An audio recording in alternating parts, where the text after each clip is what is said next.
All right. So, when you start seeing something happening and a new phrase starts to take hold and you're like, now, where did this come from? And I didn't know, but now I do. I started seeing the new phrase, I really don't care, Margaret. And I thought, is now Margaret becoming the new Karen? Is this a new Brandon? What is all this? And I'm understanding that, with this new administration that's going in, I love their no nonsense approach. I love their we're going back to the real world approach. Ties in nicely with what we're doing here. And so J.D. Vance is credited with this one as he was on Face the Nation. Oh boy. And the same old stuff starts usually. So this is CBS's Margaret Brennan, and you're going to hear her, do what we've been talking about for years. This is not a new concept, that journalism is dead. And now when you go on to the mainstream media, I know we got a new phrase we're using now, legacy media. You go on and you don't get interviewed. You go on and debate the person who's supposed to be a journalist. Mm-hmm. And it's just weird. Where they're supposed to just ask you questions and then let the people decide whether they don't like your answers or not, as opposed to them deciding they don't like it and they want to debate you. So J.D. Vance just finally has enough, and now this is becoming the new phrase if someone's trying to take you down this woke road or this emotional road, and you're just kind of, hey, this guy's out. I just really don't care. Because the bottom line is we're going to do this. I don't really care what you think about it. So here is J.D. Vance where this new phrase originated. Here we go. Well, Margaret, I don't agree that all these immigrants or all these refugees have been properly vetted. In fact, we know that there are cases of people who allegedly were properly vetted and then were literally planning terrorist attacks on our country. That happened during the campaign, if you may remember. So clearly not all of these foreign nationals have been properly vetted. But there are 30,000 people in the pipeline, Afghan refugees. But my primary concern as the vice president, Margaret, is to look after the American people. And now that we know that we have vetting problems with a lot of these refugee programs, we absolutely cannot unleash thousands of unvetted people into our country. These people it's are not vetted. good. These people are vetted. Just like the guy who planned a terrorist attack in Oklahoma a few months ago, he was allegedly properly vetted, and many people in the media and the Democratic Party said that he was properly vetted. Clearly he wasn't. I don't want my children to share a neighborhood with people who are not properly vetted, and because I don't want it for my kids, I'm not going to force any other American citizens' kids to do that either. No, and that was a very particular case. It wasn't clear if he was radicalized when he got here or while he was living here. I don't really care, Margaret. I don't want that person in my country, and I think most Americans agree with me. Oh, and here's a cup, Margaret, of a little bit of shut-up juice. Vote JD. But let me tell you what was great. Let me tell you what was great about that. What J.D. Vance, who's now the vice president, was saying is what people say in the real world.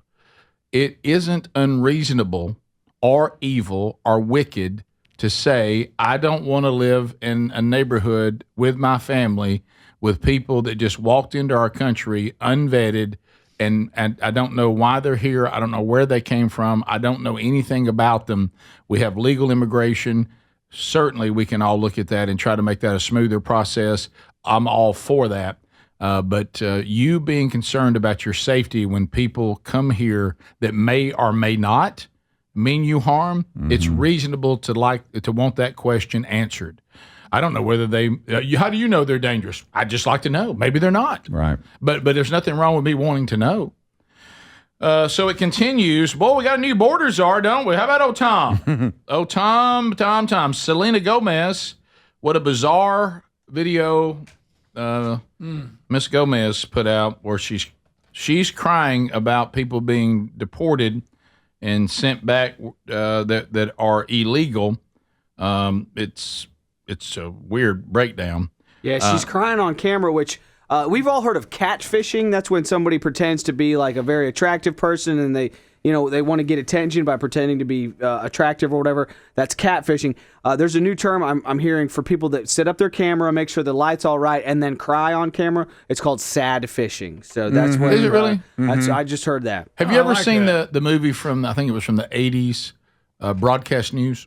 You ever seen that movie? I don't think so. I have, but it's been so long. I would encourage you to see it. It was way ahead of its time on this kind of stuff. So anyway, here I remember it being good. Here is the border czar trying once again just to make sure that the Selena Gomez's of the world understand the seriousness of this situation. So here we go. Don't know if you've had a chance to see a video that has been going viral over the past hour or so. We're still working to clear it and show it. In fact, the Hollywood celebrity who posted it has now deleted it, I think because probably she faced a lot of backlash for it, noting even the New York Times and Fox News polls show that a majority of American respondents are in favor of deportations of criminals and gang members. She posted a video sobbing. She was crying in it. She said, "All my people are getting attacked," with the picture of a Mexican flag. Again, she has now taken that down. But what do you say to those who are out there saying that these are everyday people, these are families that are being attacked and dragged out of their homes? How do you respond to that? I don't think we arrested any families. We've arrested public safety threats and national security threats, bottom line. And look, President Trump won the election on this one issue, securing our border and saving lives. What happened on our southern border last 4 years is the biggest national security threat this country's seen, at least in my lifetime, because we got over 2 million known gotaways. We got a 600% increase in sex trafficking. We got a record number of terrorists crossing the border on the terrorist watch list. We have 250,000 Americans die from fentanyl coming across the open border. We're going to do this job, and we're going to enforce the laws of this country. If they don't like it, then go to Congress and change the law. We're going to do this operational apology. We're going to make our community safer. We're going to save. Once we lock that border on continuous operation, you're going to see fentanyl deaths decrease, illegal alien crime decrease, sex trafficking decrease. It's just all for the good of this nation, and we're going to keep going. No apologies. We're moving forward. Amen. Mm-hmm. He lists the real problems with having an open border. Those are real problems. And at one time... Let's go with what he was saying, Greg. Yeah, Greg, please. Stop, Greg. Stop right now. I knew. Had trouble finishing words. Greg, we're on a roll now. Been that way, yeah. We're on a roll. That's how he is. He's not a big fan of the space bar. There's no space bar when he talks. Boy, that's well said. That's so well good. said. You know, I got the word and I don't put the end part on it. Yes. He trails off. It's what he was saying, Greg. Yeah. No, I like it. Yeah, we got the right guy in charge. Is he a clear speaker? He's not.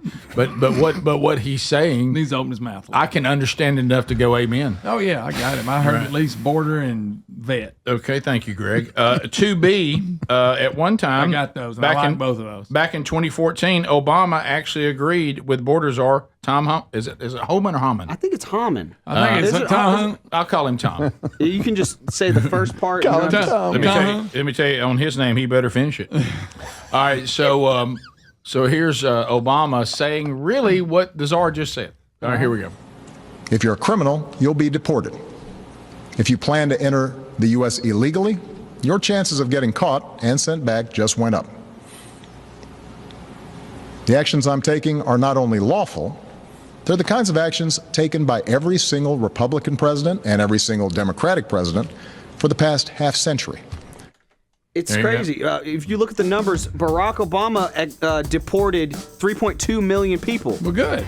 During his 2 terms. And I would agree with him on that. Right. And Donald Trump actually only deported 1 million during his 1 term. So when these celebrities cry about it, they only cry about it when Trump does it. They don't cry about it when other presidents do it. There's a shocker. All right, your phone calls are next.